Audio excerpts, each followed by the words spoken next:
Afraid. Ready when you are. So it's lifelong. Oh, that's the guy who was looking at it. Okay, here we go. It works though. Whenever you're ready. You good? Good evening, everyone. This meeting is being held with the benefit of public notice as required by the Open Public Meetings Act. Madam Clerk, would you call the roll? Mr. Carabelli? Here. Ms. Phillips? Here. Mr. Whalen? Here. Mr. Pompero? Here. Mr. Ty? Here. Would everyone please rise for the flag salute and the invocation?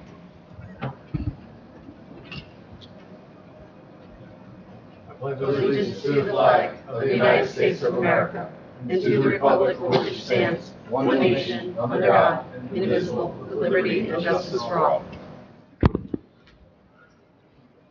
Heavenly Father, as the world blooms in spring, let our hearts be renewed with God's love. May He bring comfort in uncertainty, strength in weariness, and hope that never fades. Let us pray for the township as well. May we deliberate tonight justly, and may we always serve with integrity. We ask all of you these things in your name. Amen. There have been amendments to the agenda since it was posted on the website. I am just going to go through those. In communications, C4 will be an acknowledgement of receipt of documentation for ABC license 1103-33-038 Padrino's Italian Bistro and Pizzeria. That is an update of the manager position. On the consent agenda items, CA 2725-263 will be a resolution approving renewal of alcoholic beverage control liquor licenses for the term of July 1st, 2025 to June 30th, 2026. CA 2825-264, resolution authorizing agreements for professional services with KG Law Group LLC to serve as the municipal prosecutor and police legal advisor, and the law office of Brian R. Clancy LLC to serve as the assistant municipal prosecutor, and the law office of Gregan Moles LLP and Kareem Crawford Esquire to serve as alternate municipal prosecutors for the Township of Hamilton for the period of June 1st, 2025 to December 31st, 2025, a $101,975 shared maximum. CA 2925-265 is a resolution rejecting bids received to establish a contract for the Sand Pond Restoration Project on behalf of the Department of Public Works. And we will discuss these later on in the meeting in more detail. But for now, can I please have a motion to the amendment of the agenda? I'll make that motion. I'll second. Madam Clerk. Mr. Carabelli? Yes. Phillips? Yes. Mr. Whalen? Yes. Mr. Pompero? Yes. Mr. Ty? Yes, and at this time, Madam Clerk, can we move forward with our regularly scheduled Yes. agenda? We're recess. Take a motion to recess and convene as the Board of Health. I'll make the motion. That's what we're doing. I'll second it. This one. Madam Clerk. Mr. Carabelli? Yes. Mr. Phillips? That's what I'm saying. That's what we're doing. Ms. Phillips. Yes. Mr. Whalen? Yes. Mr. Pompero? Yes. Mr. Ty? Yes. We're now the Board of Health. Welcome to our director and our Department of Health team. Yes. No, you're not. Should be a red light on. And I'm going to ask you speak as close to the microphone as possible because with all the racket in the back of the room, due to our Got it. HVAC issues, we have to just be a little more mindful to speak directly into the mics tonight so Will that do. the Can folks you in hear the me now? audience can hear. Very good. Thank you. Good evening. Good evening, all. As always, it is with great pride and pleasure that we come before you this evening to present our report to the Hamilton Township Board of Health. The Hamilton Township Division of Health is dedicated to maintaining the health and well-being of our residents and visitors by means of health promotion, prevention, and education. This evening, in an effort to save time, we will provide you with an update on the progress of our journey towards national accreditation and an update on the animal shelter operations. As always, we invite you, members of the board, and our residents to take a moment to visit the Hamilton Township Health Department webpage as well as our animal shelter webpage for any updates on our monthly statistics. So at this time, I'm going to turn it over to our health officer, Chris, who will provide you with his update. Good evening, Board of Health and residents. We will make sure that this is short and sweet tonight, but we will, as far as our agenda goes, I will give a brief updates on some public health topics. Then I will turn it over to Veronica, who will give us an accreditation update, and then we will end with Danielle, who will give us a shelter update. So what's going on in public health recently? So I'm sure many of the folks in the room are well aware that there is a ongoing nationwide measles outbreak that has really focused on the southwestern part of the country. There has been over 1,000 cases linked to this one outbreak, which is the worst that we've seen in approximately 25 or so years as far as the number of measles cases. These are mostly linked to residents and citizens who have not been vaccinated or not fully vaccinated against measles. But we've also seen, links with the specific outbreak also in Canada and then also in Mexico as well. So there is a pretty sizable amount of cases linked to this. We have seen some spillover here locally. Thankfully, knock on wood, we have not had any cases here in town, but we have had cases who have visited Texas in the area come through, receive care locally, and then we've had the one case that we had from a Pennsylvania resident. We had about 30 plus individual Hamilton residents who were exposed to that individual. So our nurses and health education staff and other staff had to contact trace them. So making contact, educating those individuals, and if need be, issue quarantine orders for them. So if somebody is exposed to the measles virus, that is a 21-day quarantine if you're not fully vaccinated or can't prove that you what your vaccination status or immunization status is. So, I mean, you might have had it if you're the virus itself, and if you've had the virus, then you don't, you have lifelong immunity. So we are encouraging all residents, to try to find your vaccination or immunology records for measles, because that will save you a 21-day quarantine. So if that's not something, you don't have those records easily available, kind of start backtracking, talk to your doctor, maybe schools, military, OBGYNs, they might have those records for you, so that way you have it. And if you really can't find it, then ordering blood work to see if you have a titer against the measles virus, and that will save you the headache by doing that in advance. And that's something that everybody should be doing right now, considering this large outbreak. But on the positive side, it does seem that this outbreak is slowing down and cases are starting to, it's starting to plateau and starting to decrease, but there still is a sizable amount of cases out there, and we're still seeing travel-related cases here in New Jersey. Just most recently, over the weekend, somebody at MetLife Stadium was positive, but it was a non-New Jersey resident there. So just something to be mindful and careful of.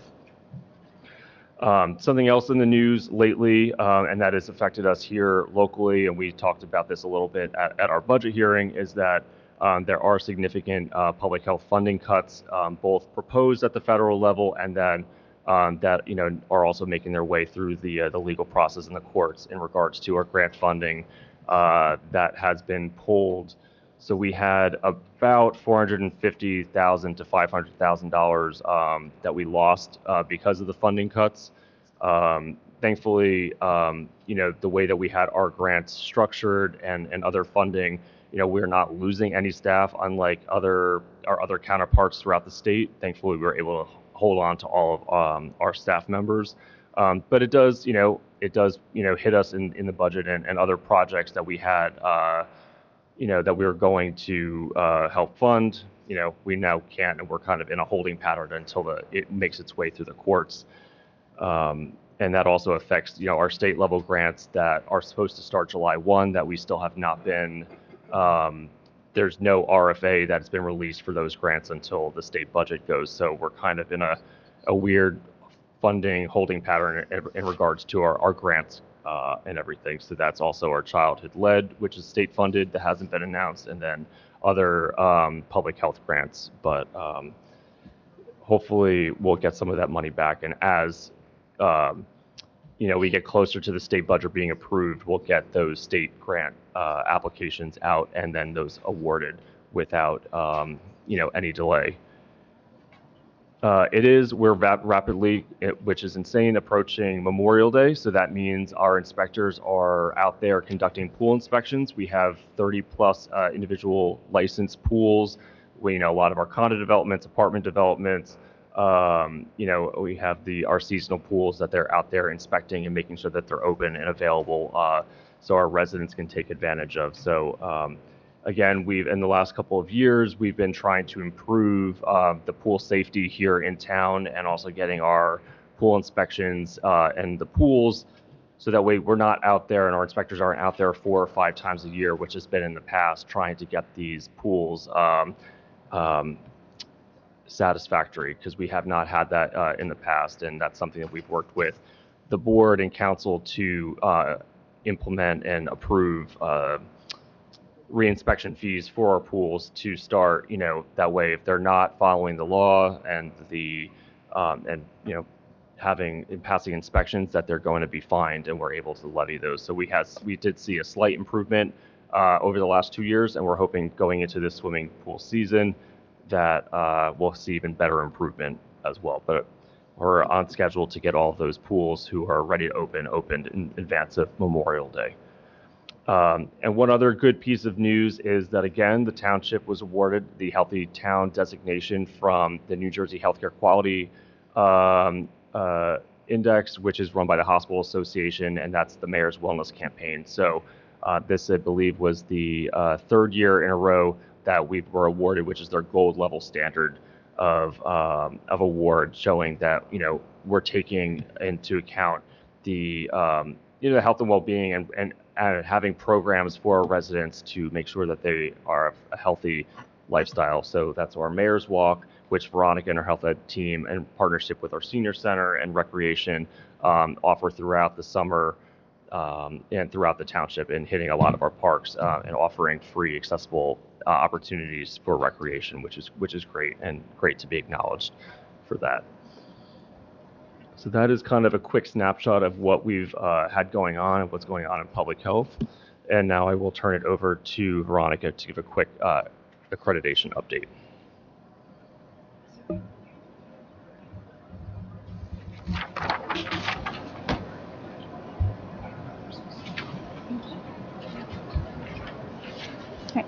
Good evening, everyone. My name is Veronica. I'm the health educator and also accreditation coordinator for the division.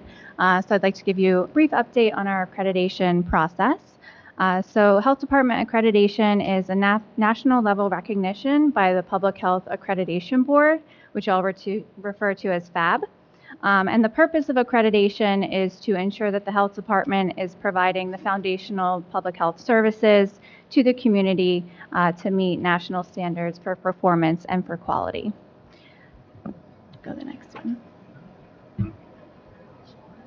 So our process started in 2022. The handout that we gave to you has a more detailed timeline, but we started preparing for accreditation by gathering our documents and getting them ready to submit, which we submitted everything in October of 2024. It was over 200 documents that we put together and submitted for FAB to review. They reviewed them in January, and we got our feedback in February, and we're on to the last step, which is a site visit. So throughout the process of accreditation, our department has worked together to improve quality improvement through quality improvement projects in our performance management system. We improved efficiency and working together as a team, because there's a lot of different pieces that came together, so we all had to work together, and the capacity to respond to emergencies. So the accreditation site visit is one of the last steps in the process. So the FAB site visit team will be visiting our health department in person on Tuesday, June 17th. The purpose of the visit is to verify and clarify all the documentation that we submitted and to better understand the health department learn about our story, and see our jurisdiction. The site visit will include a tour of the health department, meetings with our staff, our governing entity, and community partners. And the visitors will use the information that they gather from the visit to write a site visit report, which will be used to inform their decision to give us the accreditation status. So the accreditation decision will not be made during the site visit, unfortunately. We do have to wait for them to review everything. But the accreditation committee determines if a health department is accredited by reviewing all the documentation that we submitted and then their site visit report. So that would include their observations, their interviews with all of the community partners and staff, and the governing entity. So there's many benefits to accreditation. We've already seen some as going through the process, just kind of streamlined and made us more efficient. It helps promote a culture of quality and performance management. One of the underlying features of accreditation is continuous growth and improvement. So they like to see that we're continually growing and improving our processes and programs. It strengthens our capacity to better serve our community and increases our capacity to respond to public health emergencies. And it creates a standard to let everyone know that our health department is performing to the highest quality standards and meeting all the foundational capabilities. And lastly, it strengthens our internal teamwork and efficiency and use of resources. So thank you for your continued support through the whole accreditation process. We're finally in the final stages and look forward to getting that decision.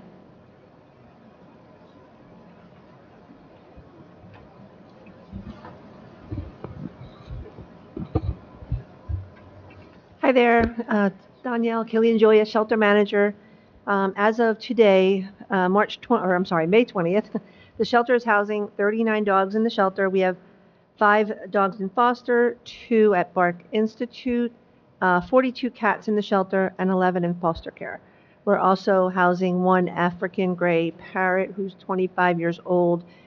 Their owner, his or her owner, passed away, but that African gray is going to rescue. So we continue to work with Bark Institute as they've been instrumental in helping us find homes for several of our dogs. Currently, Doug is in their board and train program and doing well.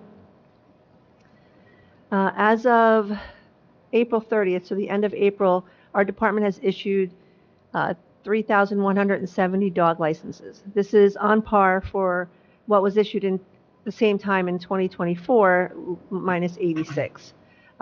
We've identified just over 800 2024 licenses that have not yet been renewed, are in the process of issuing notices of violation to those residents who have not renewed their dog licenses.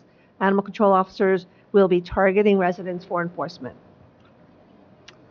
So far in 2025, we've hosted 4 rabies clinics. In that time frame, 612 dogs, 114 cats, and a total of 726 animals have received free rabies vaccinations. There you go. We have 1 more clinic scheduled in 2025, and that is December 4th from 5 to 8 p.m. Due to the construction at the McManaman building on Scully Avenue, we've relocated the rabies clinics to Switlick Park Pavilion. So we encourage all residents to take advantage of this service. Whether your pet is indoor or outdoor, it's extremely important for them to be vaccinated and protected. More information, as usual, can be found about rabies and transmission and prevention at the cdc.gov. For our volunteer program, we've onboarded a part-time volunteer coordinator, Faith. Faith will continue to host regular volunteer orientations with the addition of not just Thursday orientations, she's having a Saturday orientation for those who are interested in joining our volunteer team. As of the end of April, our volunteers accumulated 1,271 hours so far for the year. General and volunteer information can be found on our webpage, as well as the application packet. And interested volunteer candidates can email sheltervolunteer@hamiltonnj.com to sign up for an orientation. At this time, we have 79 active volunteers, active meaning those who have volunteered in the last 4 months. We have started or are planning to start buddy classes, so there are dog training classes with the volunteers and the trainer to help move volunteers up in their color codes so that they can walk more advanced or more experienced. Not that the dogs are more experienced, but the volunteers will have more experience. We've instituted dog walking logs to help keep track of not only for the volunteers but also for the staff to keep track of the time the dogs are getting out for walks. We currently have 1 green dog, 14 blue dogs, 15 yellow dogs, and 5 red dogs. The red dogs being the most difficult dogs to be handled by staff only. At the time I wrote this, we have 4 pending assessments. That number has come down, so a couple have been done today. The red dogs that will be handled by the staff will hopefully graduate after being worked with to a yellow dog status and be able to be walked by volunteers. So as we, again, move volunteers up on their color code and become more experienced and hopefully work with the dogs to make them more accessible to those volunteers. Going all the way back to 2019, as usual, we keep all of our shelter statistics, including intakes and adoptions, on the shelter's webpage, and they're updated monthly. And then finally, we have new phones. Yay!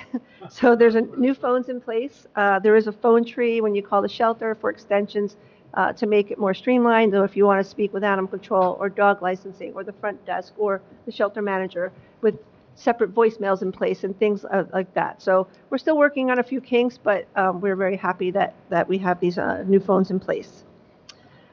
So our, finally, our shelter team, including our 4 animal attendants, 4 animal control officers, 3 support staff, continue to work at making improvements to operations and our programs and services to help the animals and our residents in our community. So we encourage our community to get involved and help the shelter by adopting, of course, fostering, or volunteering. That's all I have. Thank you, Danielle. Just a couple of questions on the shelter. First of all, I want to commend over 10% of the dogs in your care are in foster care, and that's a great thing for them to not be in the shelter. Any dog that can be put in foster care, that's great. So I just want to commend the progress in the increased engagement with the foster care community. Of the dogs that went out to foster care, what color were they in your color scheme? Do you happen to? One second here. If you happen to have that information, I know I'm hitting you with, they weren't red. So one of them that I'm including in foster is still one that it was a yellow dog. She's Sylvia. She's at Bark Institute. I think they're fostering her indefinitely. Howie is being fostered by a staff member. He was yellow. Bishop is being fostered. We're probably going to consider him more hospice now. He has been diagnosed with cancer, so I believe his foster is just going to, keep him. He was blue. There was a little dog who's been in foster for quite a long time awaiting spay. She was probably green. I don't have that. Darcy's in foster. She was blue. And then Fergie is just awaiting spay. She was a green dog, but she was just recently put into foster because she's not spayed yet and she was in heat at the time. So, Great. But yeah. And we're real close on, thank you, Danielle. Yep. Guys, jump in if you have questions. But we're real close on the certification, the accreditation. Congratulations on the continued progress toward the accreditation. This is something that was done at your initiative, Chris, I believe, and under your leadership, Kathy. And so, it's not something that was given to you to do. This was done on your own initiative and will be impactful in the quality of the service being provided to the township for years to come, because there's going to be an ongoing standard. And that was really where my question was with the accreditation. you'll have to be reaccredited periodically. What's the time frame for that? So the reaccreditation's every 5 years. Okay. Yeah. Good. Yeah. Good stuff. I'm just going to echo the comments of Council President Ty. I know this has been a long journey, and we're all going to be happy when we're through that journey and we're successful. So I know especially the people that it concerns the most. Veronica, thank you for all your work, and Chris and the team, obviously Kathy's team. We're almost at the finish line, so this is exciting. Yes, and thank you. I just want to piggyback on that, because if you looked at your timeline, the staff began this in January of 2022, in the middle of I know, COVID. I know. And we were working diligently, not only dealing with the COVID pandemic, but also knowing that we could reach this goal if we worked hard. And it's not something that was going to be done overnight. And so here we are a couple years later, and hopefully we're coming into the final stretches. So I'm very, very proud of my team.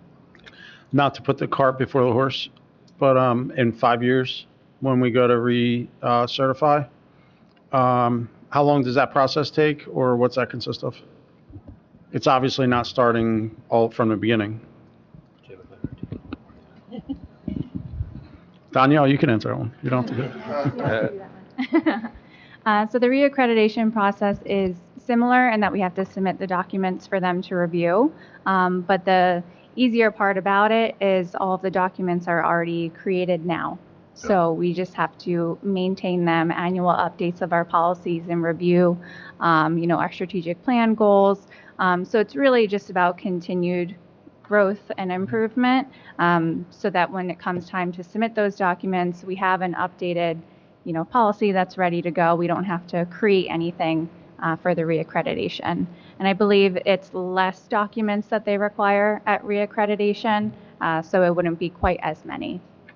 As it should be, right? Yes. Great One job. last question, Chris, going back to your comments about measles.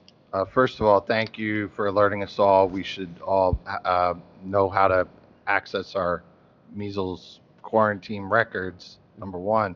Who's enforcing the 21-day quarantine if somebody has exposure, though? So it's more of a soft quarantine. I mean, we're not parking police officers out there, but in all seriousness, we issue, and this goes to any communicable, disease that requires some sort of staying home, measles, COVID, we knew in the beginning. So we issue, a quarantine letter. So basically it's just, a letter stating that they have to stay home for, such and such time period. It gives the, the authority of the health department to issue that. And then we check in normally for, halfway through and then at the end. And then if they, we tell them, if you're getting sick, then call us. So, we need to know. But for the most part, it's kind of right now a soft quarantine period. If we knew somebody who was at very high risk of not complying, I think we would check in. We would check in more often. Thankfully, with the folks that we had and the residents that we had, a lot of them were healthcare or they were compliant. They were able to work from home or work just to find their records, and eventually we were able to kind of take them off the list. But we're not out there every single day right now looking checking to see if they're home. But if it was a higher risk, then that's also something down the road that we might have to come to the board to enforce, because that would be something like, if let's say we had a non-compliant tuberculosis case, which could happen, and then that would require action of the board to take. Let's say if somebody was truly non-compliant, going out, not taking their meds, going out in public, then that would be something we would, get the administration and the board involved in, because we would have to go through a much more stringent legal process for that, which we don't want to deal with. But our, Burlington County has dealt with a few of those in the past number of years, so it's not out of the question. Thanks, Chris. Unless any other comments or questions from members of council, we need to open it up to the public at this time. How do we want to? Let's see if anybody has questions. Do any members of the public have questions or comments? Yes. There's plenty of court. You could, you know what? You can leave, we leave, can move, leave the we can- table and chair and Mike right where it is. If you guys want to just, if you want to vacate the table, the members of the public can just sit. Maybe don't leave the keyboard though. There we go.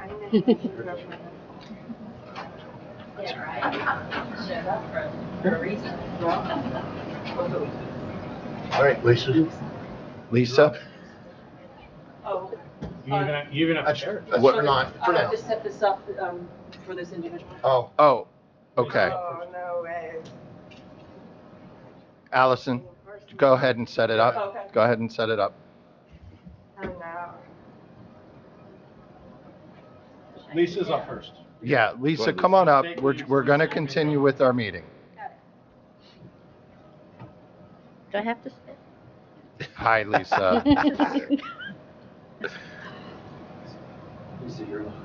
I know, but my question's of you guys. Hi, thanks for calling Language Line Solutions. This is Win 98465-123. I'll be your American Sign Right, Language this is interpreter from today. But this is what we. Just set it up. Just set it up and No, ma'am,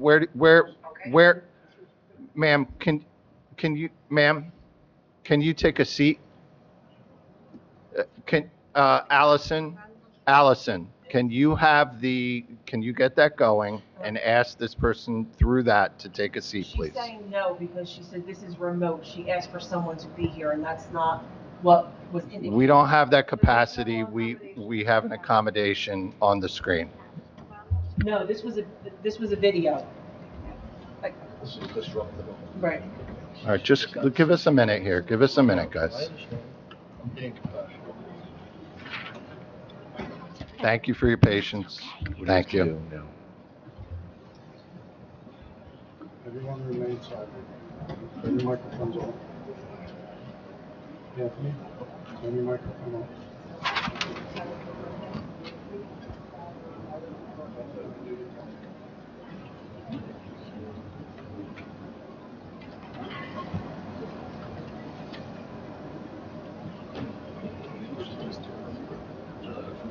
This is the same person. I mean, and that is a person.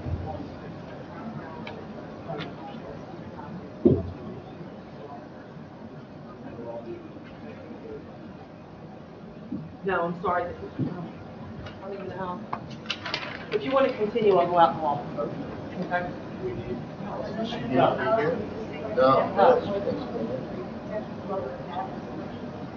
That's not a TV.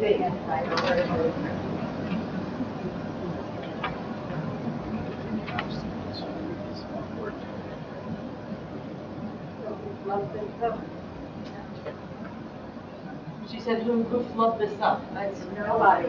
No one. The accommodation is the accommodation was given.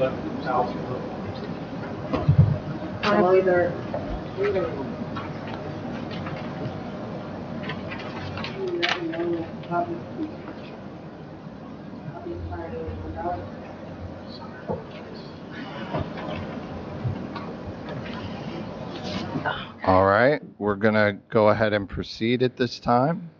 Lisa? Lisa Williams, Briner Lane. I'm going to go through my questions and then, You're gonna really have to talk oh, sorry. louder.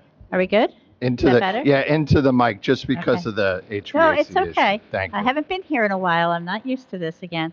I'm going to go through my questions and then cycle back because if we get answers in the middle of questions, I'm likely to run out of time.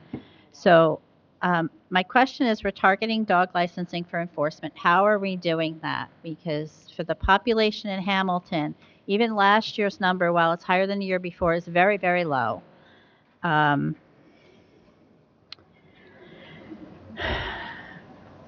There's 2 dogs on the website that still don't have bios. Pebbles, who's new today, went up sometime, but G Easy is a Cane Corso, has been there since I believe March, has no bios. His bio says he's not available for adoption. This is a new scenario that I've come across in Hamilton because I take my dog shopping and we found a place that would like to hold adoption events. So this is for any business, my question. What is the process for a business to go through to have shelter dogs brought out to their business for an adoption event? I know of one. Apparently, there are some others that have been interested in the past. Now, I'll go back to the ones that'll take more time. I have questions about the dogs in foster. For Yellow, the one that Bark is fostering, who is that dog? Does anybody know what that dog's name is? Who's being fostered? Who's the yellow graded dog, female, being fostered at Bark? I'm trying. Sylvia, okay. Because I'm trying to figure out from the fosters whether they're all on the website to be available for adoption, because I met Darcy the day she went to foster. Then she came down, so I was hoping she got adopted, but I hear she's in foster and she's not on the website. Yeah. So, okay, so Darcy's not on the website. Danielle, Little- just wait and let Lisa, and then you'll come up and answer. Okay. Little Dog and Foster are waiting spay. Don't know who that is. I suspect not on the website because there's not a lot of little dogs on the website. Furby, okay, she's blue. She went into heat. So she's not on the website. She's not available yet. I think that's it. What I tried to look at is in the past when dogs have gone to foster, they fall off the website. No one knows they exist or they're available. Like some are on the website. Howie's been on the website for forever. Bishop's on the website. How are these dogs getting seen? Okay, I'll step away so somebody else can speak. Allison, how much time does she have left? 2 minutes. Okay. Thanks, Danielle. If you don't Yes. mind. Okay, hi there. So for the licensing questions, the ACO, we've again identified a list of over 800 2024 licenses that have not been renewed. So the ACOs are visiting, they're starting with that list. And then as far as past that, identifying people who have never been licensed, I don't have an answer for that. Maybe Chris will. I would just for that, we also want to give all the residents due process rights as well. So that includes, obviously giving them, many forms of notification, whether that's email, phone call, and then also finally with a written NOV if they have not renewed, and then a summons if they then after that. And that would, so following up there, and then also we're asking our ACOs to, and offering them some OT to go out during the week after their shift on off hours to also do enforcement. So it's not just the regular work hours and trying to catch them and getting just more ACOs on the road as well. Is this standard every year? This is more targeted, but as far as the follow up for the previous year, that's a standard. We always go back, making sure that at least everybody who was issued a license in the year prior, that then they issue again, unless obviously their pet unfortunately has passed away or they don't have it anymore, then we would remove them from the list. So that process stays the same, but we're trying to be a little bit more proactive at actual targeted enforcement and getting the ACOs out there. How do you know if a dog has passed away? We just take their word for it. We don't. Yeah.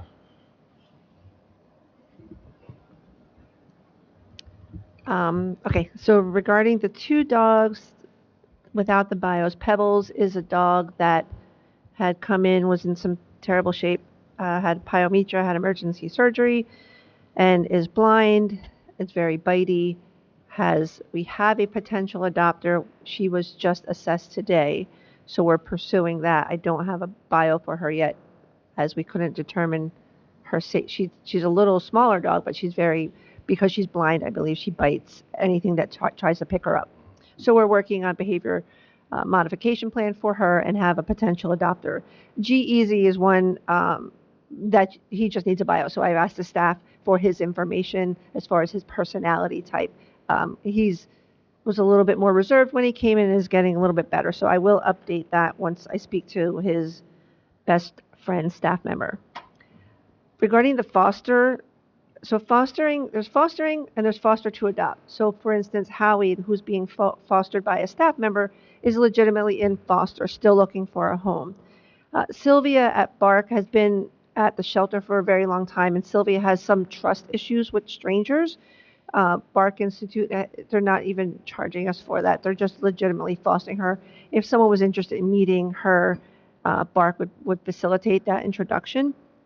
But like, so Darcy, however, is off the website because Darcy is foster to adopt. So she's being fostered because we wanted to make sure she was severely underweight, tested blood work, fecal analysis, everything was normal and negative, but she was, think due to kennel stress, was very underweight. So we've changed her diet, added fiber because she was fiber responsive, put her into foster. That foster parent intends on adopting her. So once we recognize that everything is good with her health and she's gaining weight, she'll be adopted. So that's why she's not on the website.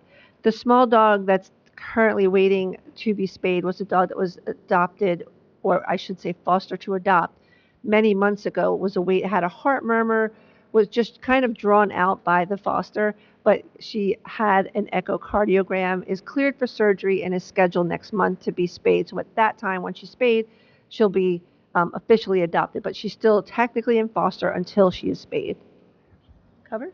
Got it, thank you. The last question Lisa had, and Lisa, you have more time if you want to ask more questions, was the adoption event process. If a business wants to hold an adoption event, is there a process in place for them to follow? So generally they would reach out to usually myself, but I would so we've had a couple library events, where so our volunteer coordinator would coordinate adoptable animals to go there, and volunteers or staff to man the event.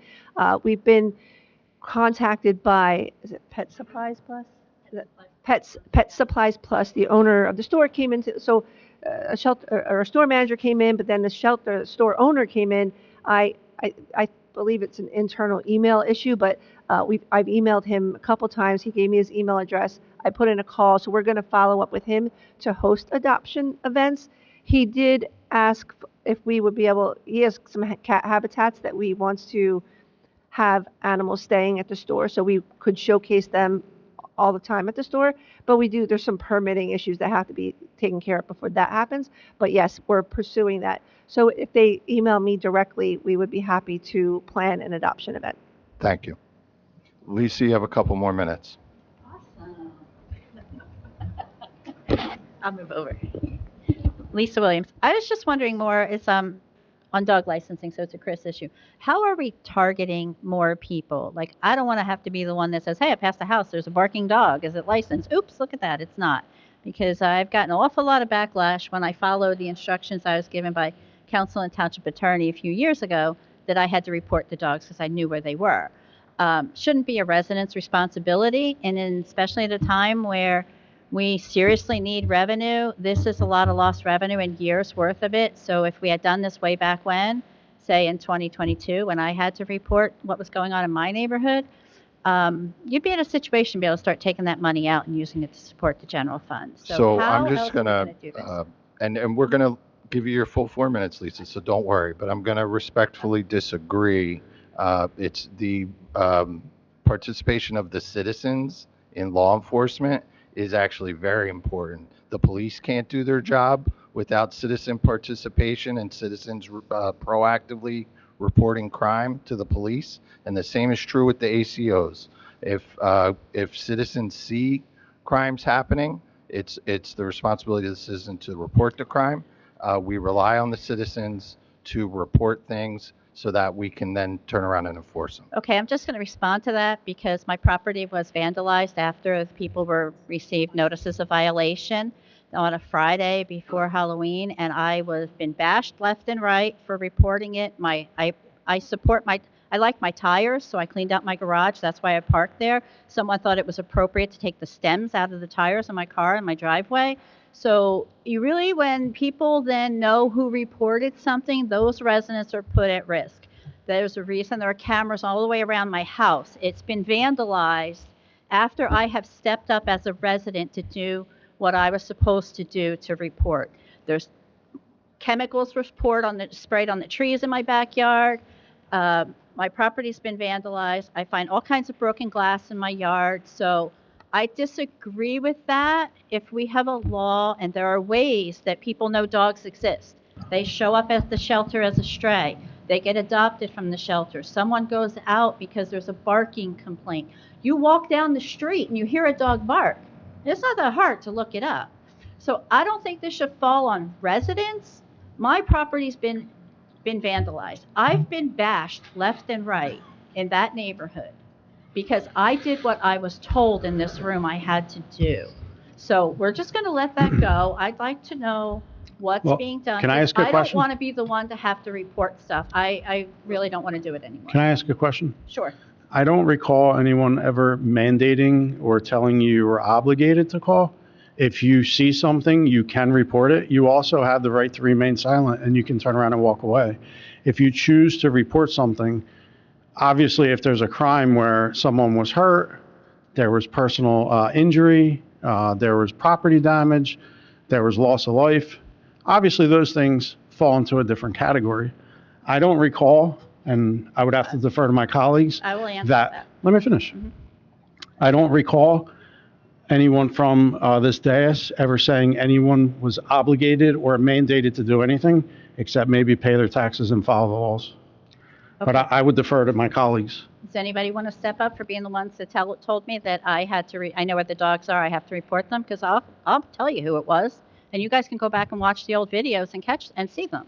It was Councilman Ty and Mrs. Schrager. And I did what I was told to do. And I continually followed up. So I did what I was told to do. My property was damaged. So it really shouldn't be a residence. It should I'm not be- going to go back and watch the tape, I'll but I find it for you. don't recall. I'll find it for you. I'm sure you will. But I don't recall saying that, and I doubt that I would tell you that you're required. You said that it's a citizen's you duty You know where the to- dogs are. You need to you need to report them. I'll find the video. I'll let you know. All the right, date. you go ahead and find it. I'm sure you will. So, you're back. I'll go sit down. Maybe somebody can answer what we're going to do so it doesn't fall on residents.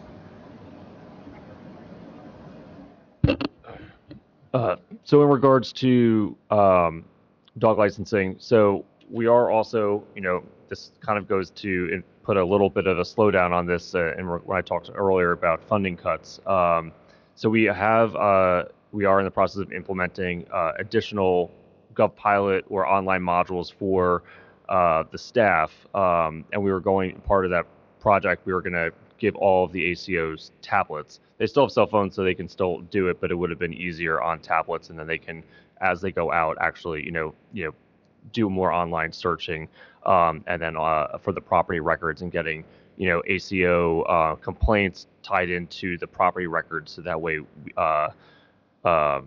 as they go out, they can do that. But in regards to how we're moving forward, we're really, we're starting with those 800, plus individuals. So that's our starting point. It's only, it's May, so we're going to start there and go, and go beyond.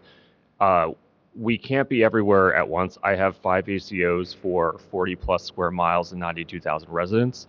So I do need public complaints, just like my my inspectors, for retail food establishments. We're only in there once a year unless we get complaints.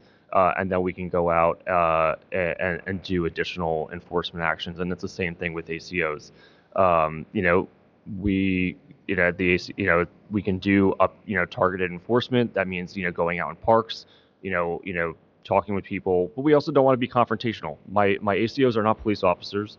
They don't carry weapons, or anything else like that. So they need to be careful as they approach it. We don't want to cause any I don't want to cause any public safety issues with my staff as well. So just being mindful of that. But I think Lisa's comment of going through neighborhoods, seeing where there's whether there's barking animals or barking dogs, or if there's dog toys out in the yard, things like that, pulling up those the property to see if there's a dog licensed, and if there's not, they can knock on the door, leave a door hanger, and go from there. So that's a good suggestion, as far as increasing targeted enforcement. But really, we're focusing on those who we do know and those who complaints, and going from there, and kind of moving our way outward as well. Yeah. Any other members of the public with questions or comments? This is for the Board of Health. Rob. Seeing none, I will entertain a motion to close. And, I'm just going to make one more comment before we close as the Board of Health, just to say, you can do your research and go back and see if I misspoke regarding you being required to report a crime. You are not. Maybe under certain circumstances you are.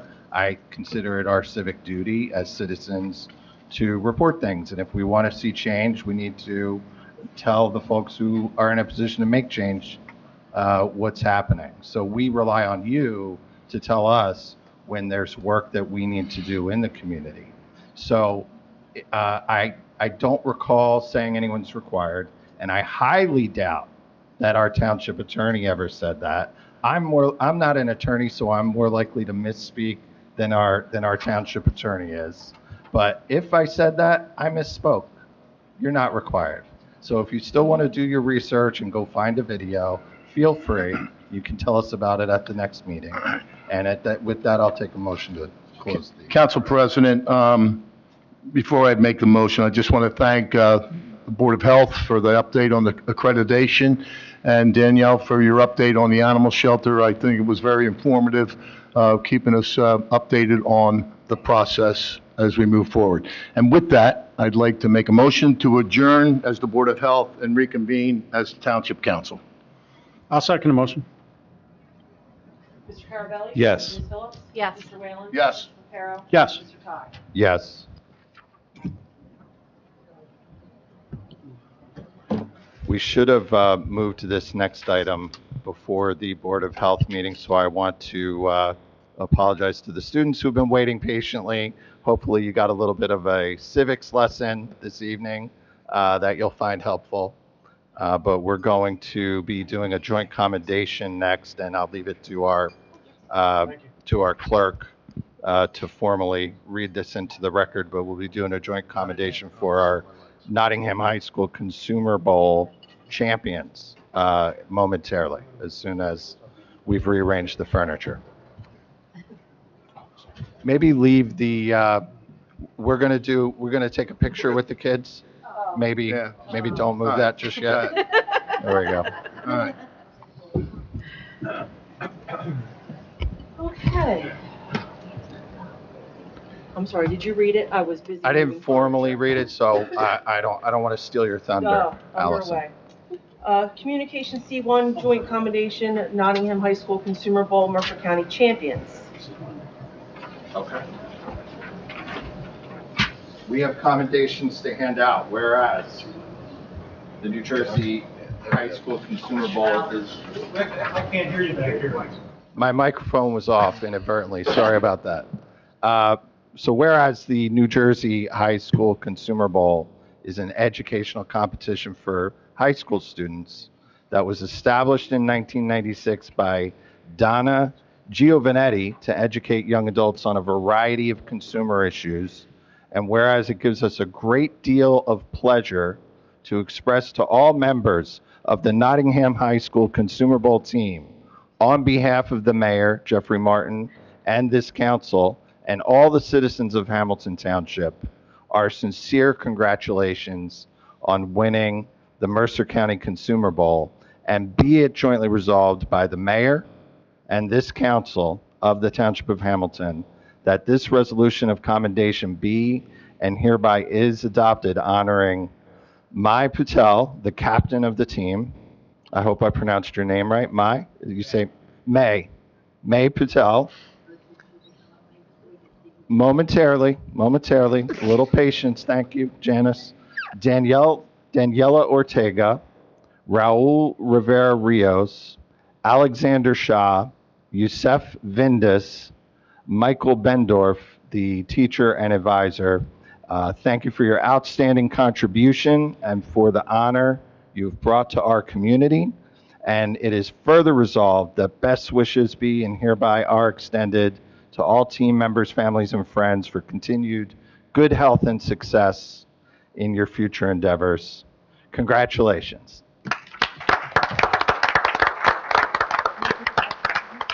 And if you guys want to come on up to the front of the room, we have Council President. some commendations for you. And also, Comments from our council members. I just want to just comment real briefly because this one's near and dear to my heart. I actually sat as a judge, impartial, as always, impartial. But Nottingham is our back-to-back champ for Mercer County Consumer Bowl, right, Mike? And thank you for all the work that you do.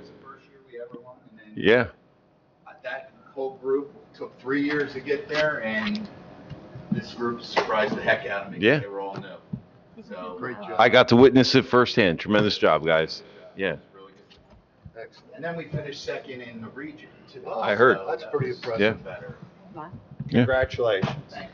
Danielle's gonna take a picture. Okay. Okay, we're gonna slide to the back, so you guys are gonna, we'll stand in the front. Yes, kind of block us. Block us. You don't want to. Stand on the corner, right? Yeah. Jen? Stay there, stay there, stay there. Yeah, stay right there. We're just, oh. So, congratulations. Congratulations. Great job. Congratulations. What's your name? Alex, congratulations. And your name? Yusuf, congratulations. So that means you are, well, on May. I got it right that time. Yeah, there you go. All right, here, guys. Hold that up for the camera. Each get one of these. Hold on, these ones for May. Alex, Yusuf, and then we have Daniela. And this one's for the whole team. All right. Rick, there's not one left. Oh, jeez. Yeah, I'll come up here with you guys. Wasted fire. Okay, so thank you. All right. I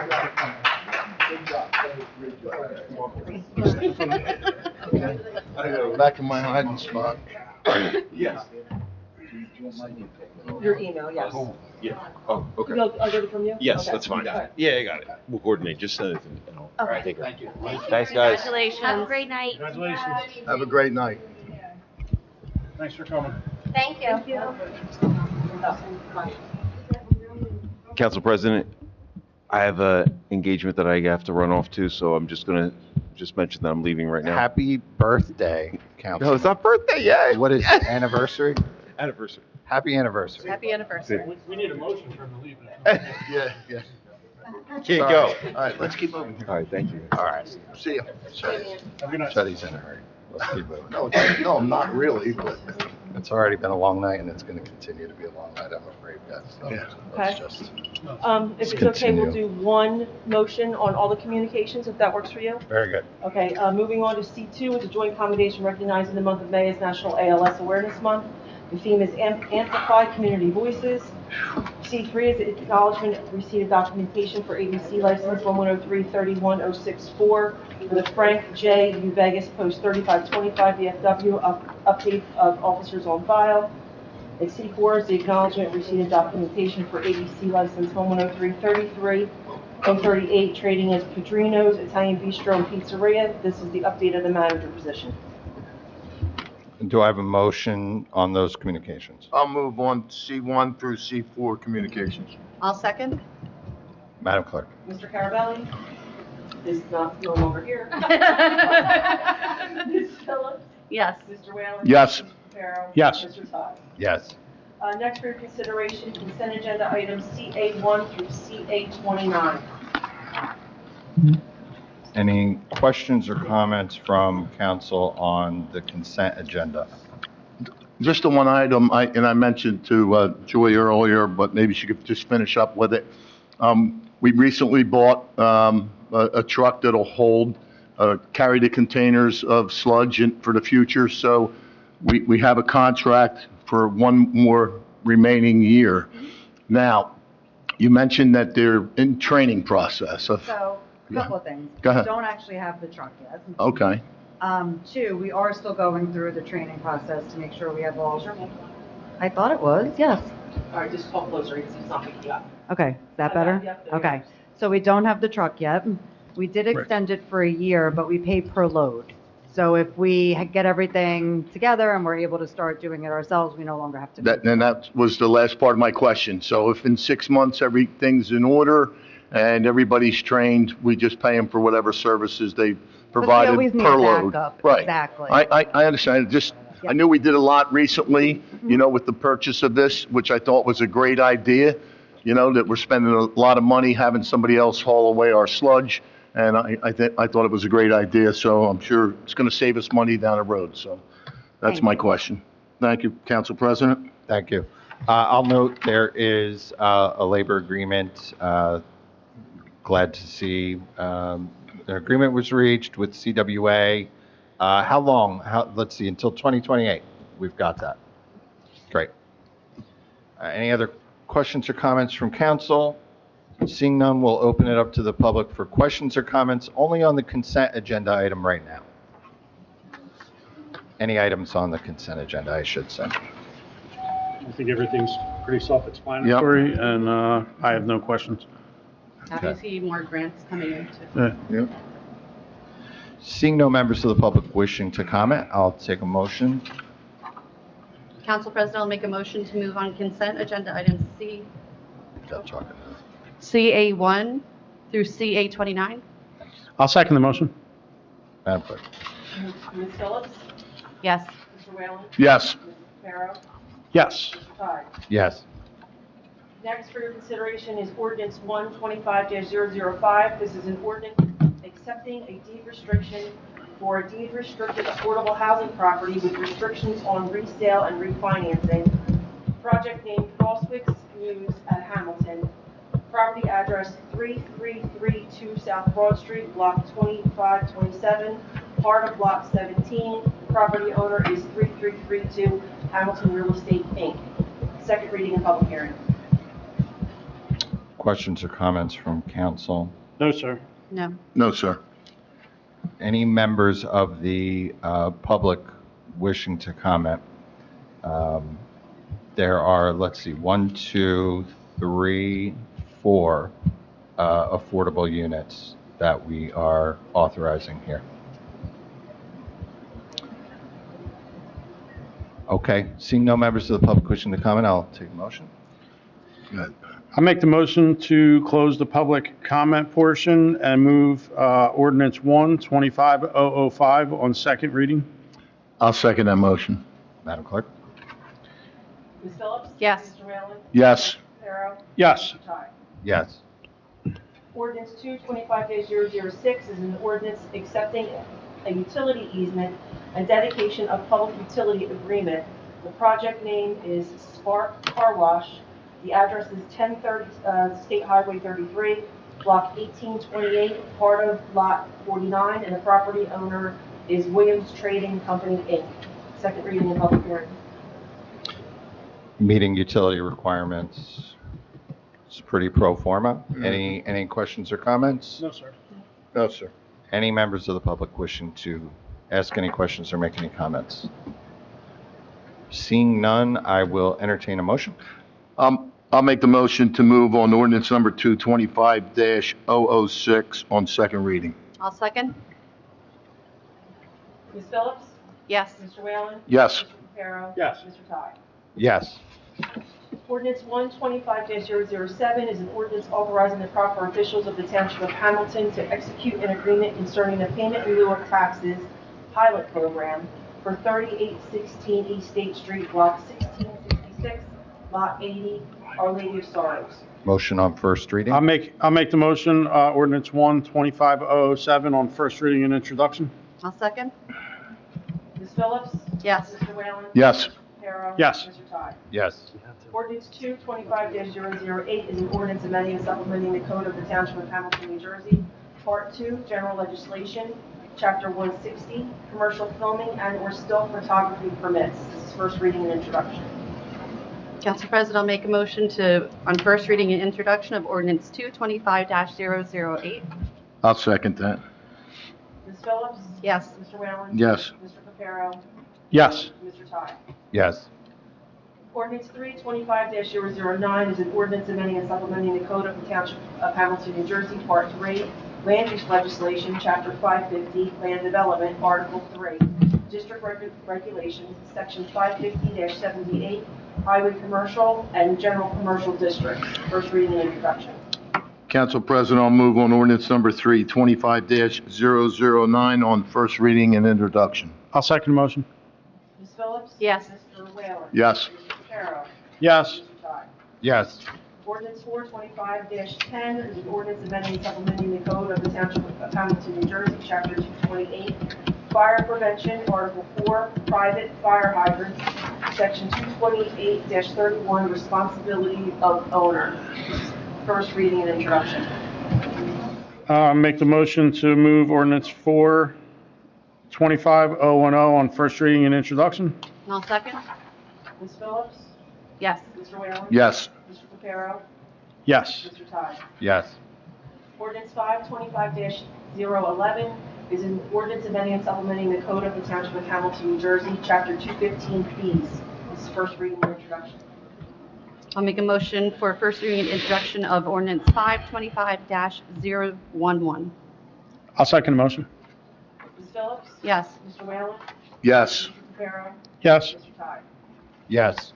This is Resolution 125-262 is a resolution referring proposed amendments to the Code of the Township of Hamilton, New Jersey, Part 3, Land Use Legislation, Chapter 550, Land Development, Article 3, District Regulations, Section 550-78, Highway, Commercial, and General Commercial Districts, to the Hamilton Township Planning Board for review pursuant to NJSA 40:55D-26. I have no Okay. questions. No questions. No question. All right. We are going to open it up to the public. Just a little bit of an explanation.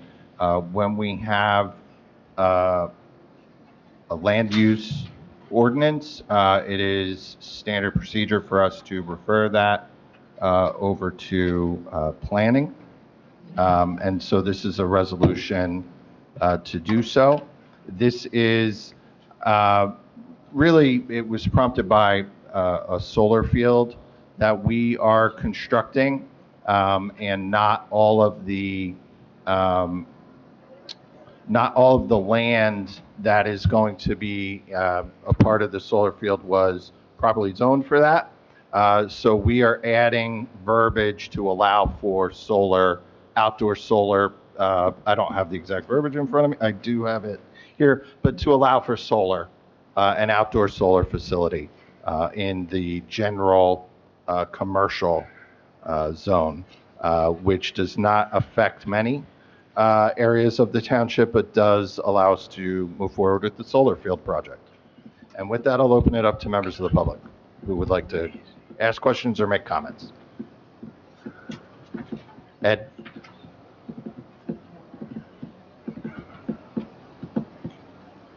Hi, good evening. Whoops, this is off, I think. Is the red light on? Is the red light It on? doesn't look like it. Are you picking them up in the microphone? Can you help, Ed? Danielle, could you check that mic? It doesn't seem to want to stay on. Oh, okay, I was pressing too hard or something. Can you hear me now? Yes, Okay. that's better. Okay, so Ed Pfeiffer, 4 Halley Drive, and in Spruce Farms Development. And from what I understand on this resolution, I want to congratulate you. Normally, I come here to, I don't know, cajole, plead, beg, whatever, protest. But this time around, I think you're really doing something that's a good thing. And I understand that the solar field will be on what was formerly a land that was a dump. Mm-hmm. So it's right where it should be, on brown fields, essentially, not on farmland. So I applaud your efforts. I understand it's also very economical, and you're probably going to save the taxpayers money in so doing. And so I applaud your efforts. Keep up the good work. Thank you very much. Thank you. Thank you, Ed. Any other members of the public with questions or comments regarding Resolution 1? Seeing none, I'll entertain a motion. Council President, I'll move on Resolution 125-262. Second motion. Madam Clerk? Ms. Phillips? Yes. Mr. Whaler? Yes. Mr. Reparo? Yes. Mr. Todd? Yes. And now we will open it for comments from the public. And we have a list. We'll see, is anybody on the list, Madam Clerk? First up is Rhonda Abbott. Rhonda Abbott. Are you Rhonda Abbott? Please.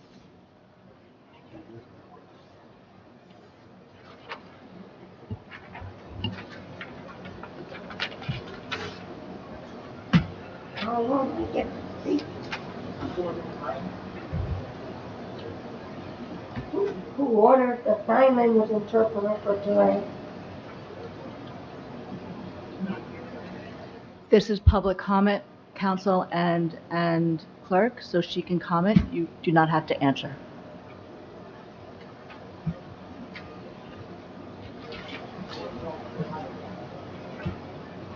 Your town does not comply with the New Jersey law against discrimination. I'm out of Hamilton Township resident. I've been by a few times. Yesterday was my first time into a township building. I've been over to your other buildings. The police department does not display this mandated poster. I don't see it on any of the 3 floors here. This poster came out in August 1st, 2022. The New Jersey law against discrimination has been doing posters since 1945. The stated rules that the most current posters go up. The police department does not comply with Title II of the ADA, nor the New Jersey law against discrimination. It's not accessible to a deaf person. It does not provide any effective accommodations at the police department. And I want to file an ADA complaint. I came here yesterday. I asked who's the ADA coordinator that was appointed by the township. ADA coordinator appointed by the council. Nobody?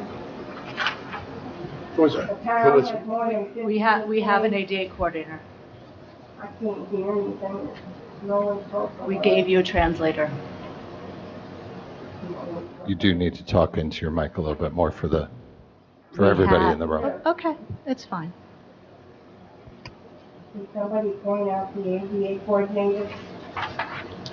This is your opportunity to, there's no copies being handed out at this time. This is your opportunity to make comment.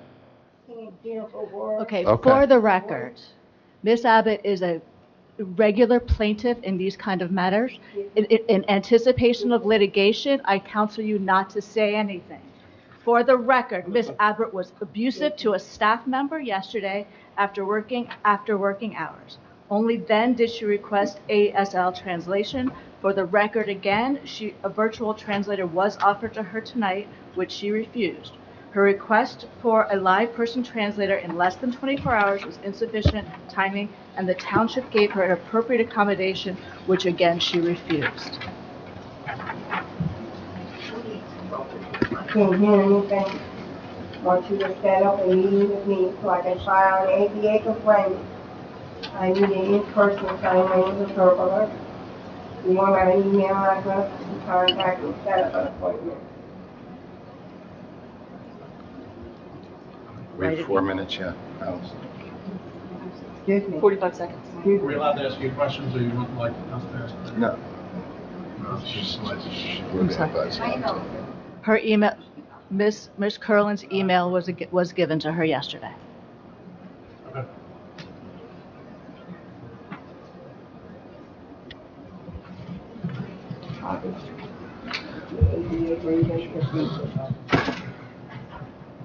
We don't have to produce. This is not the time to discuss. Not the time to discuss. I have hearing aids too. Excuse me, name. Sorry.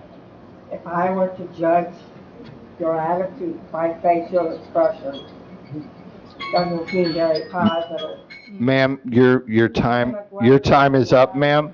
Ma'am, excuse me, ma'am. Ma'am, your time is up. Thank you for bringing this to our attention. You can have 2 more minutes after other members of, well, I'm sorry. We did offer you an accommodation, and you refused it. So your time is up. Your time is up. Your time is up. Can you step aside for other members of the public to ask questions or comments? No wonder these posters are not up in this town. I can't even stand up for 4 minutes and get any kind of effective accommodation work.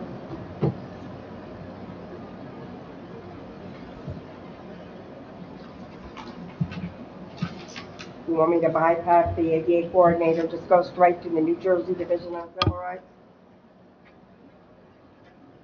Would any other members of the public wish to ask a question or make a comment at this time? Janice, why don't you come on up?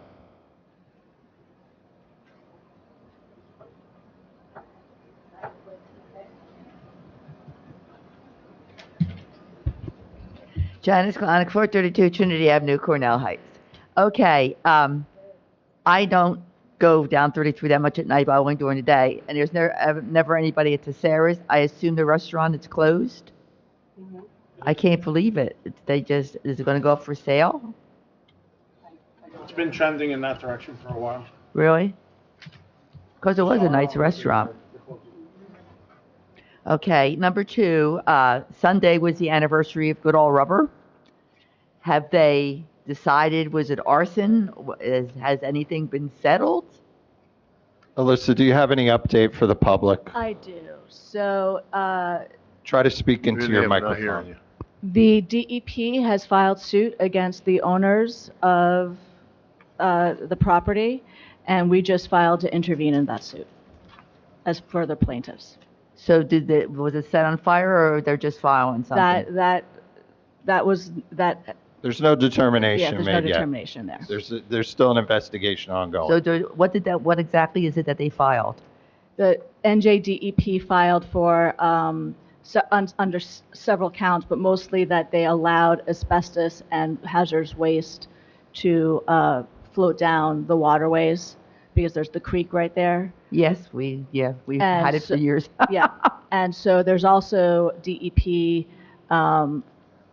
findings that find him, but that's being held right now while the litigation goes on, because ultimately everybody wants the property cleaned up appropriately and correctly, and the waste brought away into a safe place with the correct permits and everything else. So there's an order to show cause in June about that. So that's going to take a while for them to get this settled, because he can't clean it up till they settle it, right? Because he'll argue or whatever. We'll see what happens. Oh, okay. Because as I was going past there, in the tall tower, there's 2 trees growing at the top there. So, it's most unique. Every time you look at it, it's such a mess. Yep, agreed. Okay. And then the parade is going to be Memorial Day? 2 parades. 2 parades. Groveville and Hamilton. Oh, It's okay. the, what is it, the 150th? 150th Groveville Parade. Wow. One of the oldest, if not the oldest in the country. It was started shortly after the Civil War to honor Civil War veterans. Oh, wow. This is a parade with a lot of history. Okay, but they're not both at the same time, are they? No. Groveville's, Pardon? yeah. It's early. Groveville's early, and then the Hamilton Square Parade's in the afternoon. And then Groveville is 8:30 and Hamilton Thank is you. 10 a.m. 10 a.m., okay. 10 a.m. arrival. Not in the afternoon. Okay, See that? I now, are they misspoke. It's not in the starting at Nottingham, or are they starting down? Start at Hartman Funeral Home and walk the opposite way as the St. Patrick's Day No, parade. thank you. Right, because, yes, Groveville starts at the Sunnybrook Shopping Center and walks into Groveville, and Groveville's 155 years. If you plan it right, you could go to both. well, see, I don't even know where Groveville is. I'm lucky I can find my way in. It's next to Yardville. Okay, so it's going to start at 10 here in Hamilton, and it's starting at Hartman, The time is 10 and it kicks off at 10:30. 10:30, okay, and then it's going up towards Nottingham Firehouse. Yes, correct. Okay, because when it starts the other way, you don't have to get there on time, because by the time they get there, it takes them a half hour. But if it's starting there, you got to be on time, so you can see it. There's a method to my madness, yes. Oh, yeah, okay, well, you got it. Okay, thank you muchly, and enjoy Memorial Day weekend. You too. Thank you, Janice. Can I ask a quick question on what Janice was talking about with the old Goodall site. Oh, I thought you were asking me. You're asking No, I'm asking our legal department. Does it come a time, right, where we don't see any action? Are we going to be able to say, guess what? We're going in and cleaning up the site and then putting a lien on the property? Is there come a point in time when that happens? We already have a lien on the property for all the costs of the fire cleanup, and Right. that was over, it was 300,000 and change. Mhm. Yes, there are avenues that we could take to do that, but the anticipated cost is exponential. Mhm. So we are hoping that the NJDEP complaint, as well as the complaint that we filed in intervention that we're asking permission to do, which orders the defendants to do the cleanup with court oversight, that he will do it Okay, correctly. good. Just hope it's sooner than later, right? Right. Thank you. Any other members of the public who would like to ask any question or make any comment? Janice, please. Thank you very much for moving the screen. That was very kind of you so that I could see everybody. So thank you so much.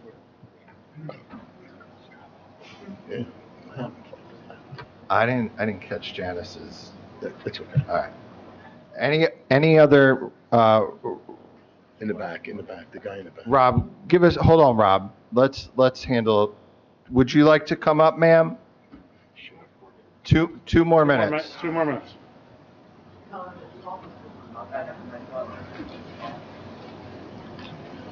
You'll have to understand. Can you talk into the microphone? Can you talk into the microphone? Can you speak into the microphone? Can we write it down? Yes. Thank you.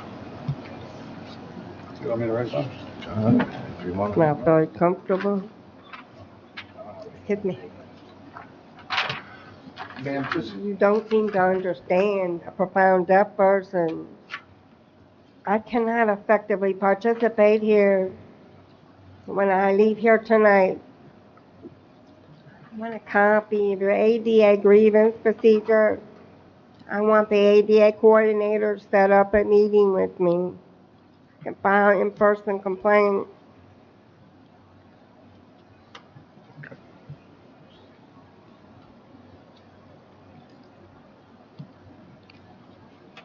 Your council appointed the ADA coordinator. They usually ratify it. Your council ratified the appointment of an ADA coordinator. I can't understand. Your council ratified the appointment of an ADA coordinator. Okay. Did we ratify? We have an ADA coordinator. Allison, how are we doing on these 2 minutes? 27 seconds.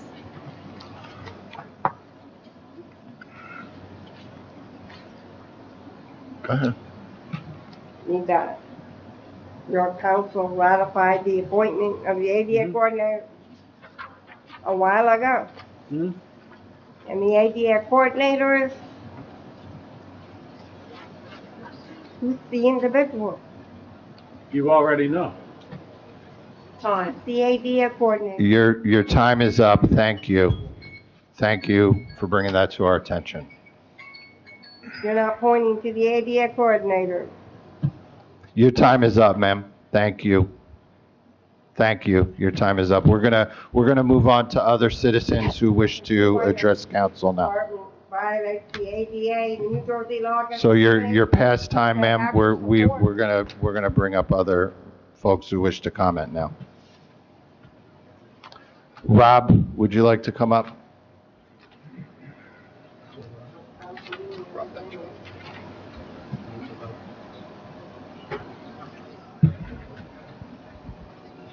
Thank you. I'm Rob Benjamin. I'm a member of the Hamilton Township Environmental Advisory Commission since 2007. And I'd like to speak tonight about an aspect of the New Jersey Sunshine Law that I would like to see adopted by the Township Council. I come before the council to ask for a change in our policies to allow live streaming and remote attendance for council meetings as well as meetings of Hamilton's boards and commissions. The Sunshine Law requires public attendance at all such meetings, but allows for permitted exceptions. These exceptions include any physical disability or comparable barrier to in-person attendance. For example, a council member, commission member, board member, or a member of the public may be prevented from attending a meeting in person because of a physical injury, illness, or caregiver responsibility. The lack of a remote attendance option limits the ability of public officials to effectively perform their roles. It also limits the ability of the public to fully participate in civic affairs. In New Jersey, many local governments allow remote attendance at government meetings via Zoom. In our own area, based on a survey I have taken myself by making direct calls to these municipalities, these include Trenton, Princeton, Lawrence, Hopewell, Cherry Hill, Bordentown, and West Windsor.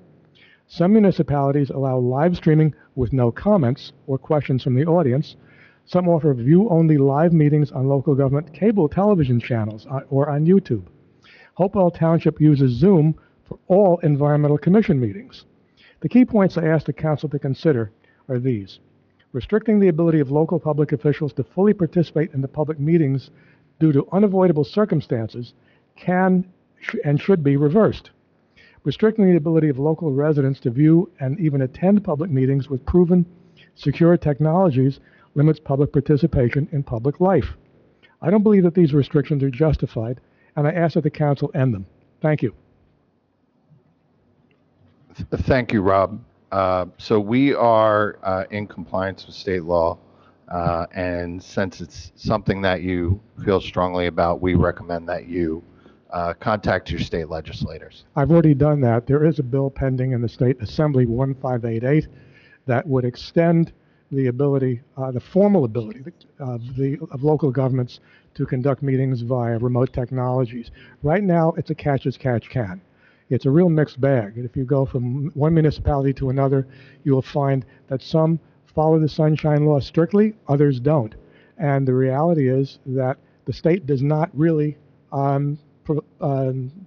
compel local governments to do this. It's available, the technologies are available, and it's up to each local government to allow or not allow them to be used. So in other words, it's local municipal governments that can make the choice to allow or not allow remote attendance. So that's why I asked the council to reverse our policy, our local municipal policy, and allow these technologies to be used. Thanks, Rob. Thank you. Nice to see you. Any other members of the public wishing to ask a question or make a comment? Seeing none, we'll move to council comments. Okay, I guess I'm going first. Obviously, the Board of Health is gone. I hope everybody enjoyed their presentation tonight. I thought it was very informative. Appreciate the questions that Lisa directed to them. Hopefully, she got some of the answers she wanted, and I'm sure she'll follow up on it. Memorial Day parade's coming, as you heard it discussed up here. The Groveville Yardville one kicks off at, say, 8 or 8:30. And the one at Hamilton Square kicks off at 10:30. So hopefully it's a beautiful day like today where everybody can get out and enjoy the weather, because I know the next couple of days is going to rain. So let's hope for good weather. With that, again, I appreciate everybody's attendance tonight, and have a great night.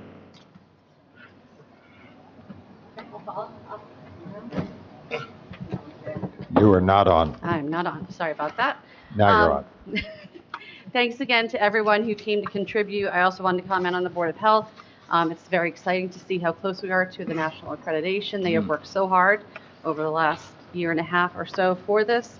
I'm happy to hear the updates for the shelter, especially I meant to mention when they were here, the buddy training program, so that more volunteers can walk different levels of dogs. I think that's a great program. And again, like you said, Memorial Day, it looks like it's going to be a gorgeous day. So I hope everybody can get out and just get a restful weekend, and also just remember why we celebrate, and keep that in mind too when we're all together. So thank you again for coming out tonight, and stay well. Thank you, Councilwoman. Councilman Papero. So first, I just want to speak on one of the communications that I didn't really get to talk about. Communication 2 was recognizing National ALS Awareness Month. It's a disease that has affected my personal life with a close friend, especially for a disease that seemed to be so rare and now seems to be much more common. So I commend the mayor, his administration, and everybody that was involved in that. I think it's very important because it is, like I said, feel like it's coming back out of nowhere. And I think that's a little alarming for something that seemed to be, like I said, very rare. As far as everybody that came tonight, that wanted to be a productive part of the meeting, we appreciate that. We appreciate all of the positive feedback and the negative, right? We don't know the negative unless we hear about it. We appreciate the staff from the shelter. I think we've made great improvements. I think we can still make more, but I think that goes with everything. If we're satisfied with something, then we probably won't ever get better. So I think it's important to always strive to be better, and we appreciate all the work that staff has done. We appreciate especially Steve and Lisa for always holding everybody's feet to the fire on the animal stuff, because it's very important that we stick up for those that can't stick up for themselves. So you know our feelings on that, and we appreciate you. To the rest of my family here, enjoy Memorial Day, enjoy the parade. Hopefully we see you. Hopefully it doesn't actually rain. And, I appreciate all of you and your friendship, and I hope you have a good holiday. Thank you, Councilman Papero. I'm looking forward to seeing everyone at the parades. Just a couple of takeaways from the Department of Health meeting. Concerns were raised previously about dog licensing, and there's been a response to dedicate more resources to an effort around dog licenses and enforcing the law there. Concerns have been raised, and thanks to members of the public, our awareness was raised around the issue of dogs getting walked in the shelter. And now with the hiring of a part-time volunteer coordinator, that is more resources being dedicated to ultimately getting more dogs, more walks. So I'm encouraged by the continued progress, the responsiveness by the administration and council to legitimate concerns that are raised by the members of the public. And we do rely on the public to bring things to our attention. Once again, we appreciate everybody who has been in attendance today, and I wish you all a happy, healthy, and safe holiday weekend, and this meeting is adjourned. 1 second. Hold on. Not yet.